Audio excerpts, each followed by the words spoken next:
I'm a new creation. I'm a brand new man. Old things have passed away. I'm born again. More than a conqueror. That's who I am. I'm a new creation. I'm a brand new man. Hello, hi, welcome to Firm in Faith. And here again with me, I have Seyitan, my very good friend. Hi everyone. And she is going to be talking. Okay, so as she's my friend, she tells me stuff. So she had once told me about how she had to let go of certain things and certain people to be able to focus on God, and how she always grew up in church, but she didn't really like know God for herself. So I'm not gonna tell it. I'm just gonna let her go ahead and just tell us what you had to sacrifice for God and why. Okay. Hey everyone. As she said, my name is Seyitan, and yeah, I'll just basically be talking about how I found God and how I had to make some sacrifices and things like that. So let's get started. So I grew up in church my whole life. I was born into the church. I was born into the being very active in church. I joined my choir at a very young age. Even with that, there weren't many people who actually joined the choir. So I took it upon myself. I was like, okay, well, this is something fun. This is something new. I could definitely do this. And I joined, and I did it just for the sake of joining. Not Did you do it because maybe you had a good voice as well too? Yeah. She can sing. She's also in the choir right now, so together. Yeah. I love it, by the way. But yeah, I definitely did it for. Yes, I did love God, but I didn't know who God was for myself at the moment. So it was more so, let's just join the choir. Let's make a movement type of thing, and just coming to know God for who He is now. Back then, I was just playing games. Now, I hear you. I was playing a lot of games, but yeah, I grew up in church. Went to church every Sunday. Went to Bible study every Wednesday, and with me having parents who have a strong foundation in Christ. To be honest, me being an African, we have those 6 a.m. morning prayers. Get up every morning 6 a.m. Praying in the name of Jesus, all that stuff. And I would be the one like, I'm so tired. I don't want to get up. I don't want to. But I found that it actually started to help throughout the day. Like my day would go a lot smoother. And then one day my church, they just had this whole movement where they wanted the youth to actually take God serious so that we could move forward. And I was all for it, but I was just like, I'm just going with the flow. Right. I was just going with the flow, basically. And one day, our church had this thing called 24-hour worship. This was about 7 years ago. 6 to 7 years ago. And it's basically where you spend 24 hours with Christ. You're just in church or wherever. You're spending 24 hours with God and you're focusing on God. And I noticed that all those previous years that I gave my life to Christ, and I'm like, okay, I'm all for it. I wasn't taking God seriously. I didn't do it for me. Right. I did it for the sake of everyone's getting baptized. Why not? And also, right. And also, you probably, for me, you probably also did it for your parents. Yes. Definitely they're strong. Right. Let's go to church. So you don't want to go to church. So you don't love God. Yeah. So it's just I know. also God. You gotta do. Yeah, it was actually very annoying. But yeah, I did it for the sake of just wanting to go with the flow and not really for myself. How did that 24-hour worship or service really impact you to starting to know God? To be honest, it was more so of like the shield was lifted. off of my the veil was lifted. Okay. Because I thought I was doing everything perfect in the way you're supposed to do things, but with God, nothing is perfect. It's just you and God. There's no. Basically, I was just being a religious person. I like that saying. Yeah, I was being a religious person. I wasn't doing it because of the relationship that I had with God. So during that 24-hour worship, since it's a whole day, it's 24 hours. Instead of me confining 4 hours like every Sunday, or I found that during that 24-hour worship service, I was able to connect. It might not be with like every message or every song, but it was just a point in time where I was just like, you know what, I want that relationship, not that relationship that other people have, but the one that would stand out to me. And I got that. Like during that 24-hour worship, it was real. It got real. It got really real. There was a point in time where it was like during like the peak hours, meaning like 3, 4 a.m. Those times where like you really want to sleep. And I was just like, no, I have to stay up. I really have to, because this from here on out will show how determined I am to have that relationship. So between those peak hours, I found that the way I spoke to God was so much more different. It wasn't like the quick prayer, quick song. It was more so like, I don't care what anybody's thinking. I don't care about any of my surroundings. At this point, it's just me and God. And at that point, I just poured out my heart, like it was like I've never done before. I just poured out my heart, and I was like, you know what, God, I just need that relationship afresh. Give me that fire that would make me yearn for you and your presence at all times. Not just, I want to be a choir leader, or like I want to just minister to the nations of the world. You can't really do that if you don't have Christ in you. Yeah, you don't have Christ in you. So for me, it was more so that realization that I never had that relationship. I was just being a religious person. So right now in your life, you do believe that you have that relationship, right? Yeah, I'm still working on it. Okay. I have. Everything needs more work, right? Yes, you can never have enough of God. You can really not. So, like the saying, you have to help yourself for someone to help you, and that really goes with God too. So like, how did you help yourself? What did you do? What did you not do? What did you give up? What steps did you take to make sure that relationship you were yearning for, you got to it? Okay, yeah. So, what I did, well, the first thing I did was I surrounded myself with people who could help me, stay firm, because iron does sharpen iron.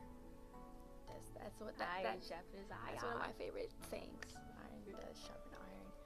So I surrounded myself with people who will have my back, who will not be afraid to tell me, hey, you're slipping. I cut out people, not necessarily cut out, but I let God take away people that is not needed in my life. Okay. So a few days ago, I just realized this. I can't really cut people out on my own will, because I never know the impact God may want me to have on their life. So I necessarily didn't cut out people. God took people out that wasn't aligned in His will. There are people here for a season. There are people who will be here forever. That's true. So I just let God just take care of that, and I started to really try and make sure that my life reflects God as much as possible. Like, when I think about it, I was back then. I was the type of person where I was two-faced. I like that saying. I was two-faced in church. I wasn't I wasn't holier than thou, but I made sure that my image was good. And then outside of church, like I had a potty mouth.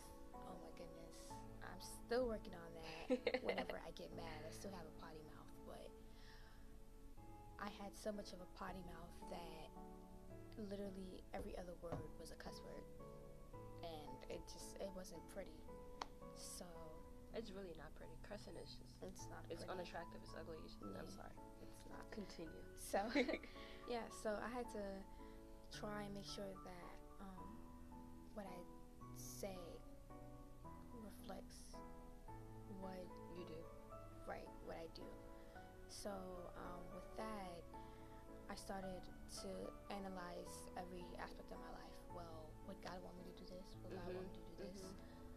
Am I doing this right? Am I doing that right? In order for me to even affect others, I have to make sure that I'm good myself. Because you can easily fall You can easily. when you think that you're too proud or you got it all together. That's true. Yeah, you can easily fall like that. So from experience, I had to whip up my mindset into shape. I had to change the way I thought, change the way I went about certain situations. Most importantly, I had to change the way I read my Bible. Like how? Like, I was reading it for the sake of, oh, I'm just gonna read my Bible today Right. and just keep it moving. Not really for the fact that let me read my Bible and see what God has to say. Or if I don't have a clear understanding on something, let me read my Bible. Okay. I was more so just, okay, it's a book. I gotta read something from the book today. And a lot of Christians out there do that. Yeah. They just I've done that. I'm just Yeah. like, well, God would really like me to read my Bible. I'm really late for class, but I know God would really like me to read at least one first. So I just read it. I would not understand it, but I'll barely remember it. I have such a terrible memory. I would barely understand it, Yeah. remember it. But I'm just like, oh, maybe that pleases God. But in my heart, I know it doesn't. So like sometimes I will have that guilt in me all day, and I'll come back and I'll read it. It's actually something I started doing. So make sure you do this with your friends as Christians. Me and my roommate, we started this earlier, but it kind of fell back. So what we do is like one night I will pick out the Bible verse and we'll read and we'll pray over it and let it pray that impacts our life. And we just started back up again, so I'll probably do it again tonight. But just make sure whatever you read, just ask God to bless the word and let it make sense in your head and in let your it heart. really pierce your heart. Yes. Like, definitely, because one thing, especially with messages, I found that for me, I was the type of person where, every sermon I got, I just wrote it down, and then I would forget to go back and dwell on it. Yeah. But for me, I think finding the way that like I would receive words would be through song. Like, I would have to worship before I read my Bible, just to allow my heart to open up. I can't necessarily just open my Bible and be like, all right, cool. Let's read this. Like, it's different for each and every person. So I would say find what works for you. Yeah. Really find what works for you, because every person is different. God speaks to every person differently, and don't always expect for God to just have an audible voice that you just hear in your ear. Hey, Seyitan. Wanna go read that Bible now? I struggled with that for the longest until I realized that God spoke to me through song a lot of the times, or most of the time through my dreams. Like for example, for the past few weeks, every night 4 a.m. I would be up, and I wouldn't know why. But then I would go back and dwell on it and pray about it, and it's like that is God's time. That's when He wants me to dwell with Him. That's when He wants me to have that relationship time. Okay. So yeah, I would definitely say find that find what works for you. Yeah, worship does work for me too. Like when I'm about to read my Bible, I always have like my headphones or my speaker, and I'm playing like worship songs or praise songs. And well, basically to my last question, like, who is God to you now as you're beginning to know God? And I'm sure the depth. If you remember my first video, the depth of which you can fully understand God just cannot be reached.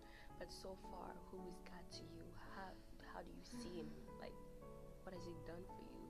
Who is He to you? Man, there's so many things that you can really describe. Name God. a few. A few. There's A few is 100. Let me tell you. 1,000. For real. Like, to me, man, I would say the number one thing I would say God is my Father. My Father. And not just my Father. Abba Father. Abba Father. Like, I don't know where I would be without him, to be honest. Because when I look back on the different things that I've done and the way I've treated him, it's just like, man, you love me Right. still. And it's just, he's so faithful. He really is. And he doesn't have to be. He really doesn't have to. But he is. He is. It's all grace and mercy. For someone to love, for him to love someone who doesn't even know him, talk less of someone who even knows him, it's just, I can't fathom it. Like, I guess because I'm thinking in my human perspective. But for me to just love someone I don't even know, that I've never met before, and then I meet them and they're just doing bad things, Right. and they're just disobeying me every hour of the day, and I'm always calling them, hey, I want to spend time with you, hey, I need to talk to you, and they constantly ignore you, they constantly slap you in the face. And for him just to just be sovereign and just love you like no one will. Shoot, he gave his only child. Son, if you can do that. No, like, No, if you can't. no, like, if you can actually deep it, like, really take it in, his only child, so that we may all become his adopted children. That's wild. That's love. That's love. There is no greater love I'm than a sorry, man. but thinking in my human perspective, in my worldly mind, for me to give up my only child, and if I could never have a child again, biologically, Right. only for me to gain as many adopted kids as I can have, I'm sorry, but I would want to have that divine connection with my child. But for God to just flat out just give out his son, not even just to mentor us, he died for us. But the love was so strong But that he could not stay in the grave. He resurrected. he died. When I tell you, Christ is just, man. I beg, let's not go off topic. How many minutes is that? Okay, just final words of. Like, okay, what else? I just had something on my. Oh, okay. This might be going a little slightly off topic, but for those who don't really know what to do, per se, you have a heavy heart, and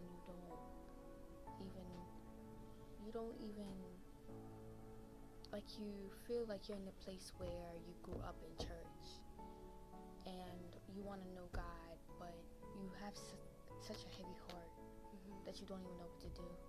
I would say the first thing that you need to do would be just to go into a corner. It could be your room, it could be your car. Shoot, it's my car for me. Go to your room, go to your car, and just let it out. And don't let it out in such a way that it's your best friend. let it out as if you're talking to your Father. Let everything you say be different, so that you can always see God in a different light, so that you can always get a different response. Okay. So, and take your time. Take your time. Please do not rush into trying to do the next thing, because that's what I did. And One step at a time, baby steps. yeah, baby steps. One step at a time, and you'll see that you will grow. And don't try to measure your own growth. I mean, yes, you can, but don't dwell on it too much, because the fruits of the Spirit will truly manifest when it's time. It will. And we'll talk about that in another segment. Okay. She's coming back again. And any final last words? I love you all. You be a new creation. I am a new creation. I'm a new creation. We are new creation. I'm a new creation. I'm a brand new man. Old things have passed away. I'm born again. More than a conqueror. That's who I am. I'm a new creation. I'm a brand new man. Alright, thank you Peace for out. watching.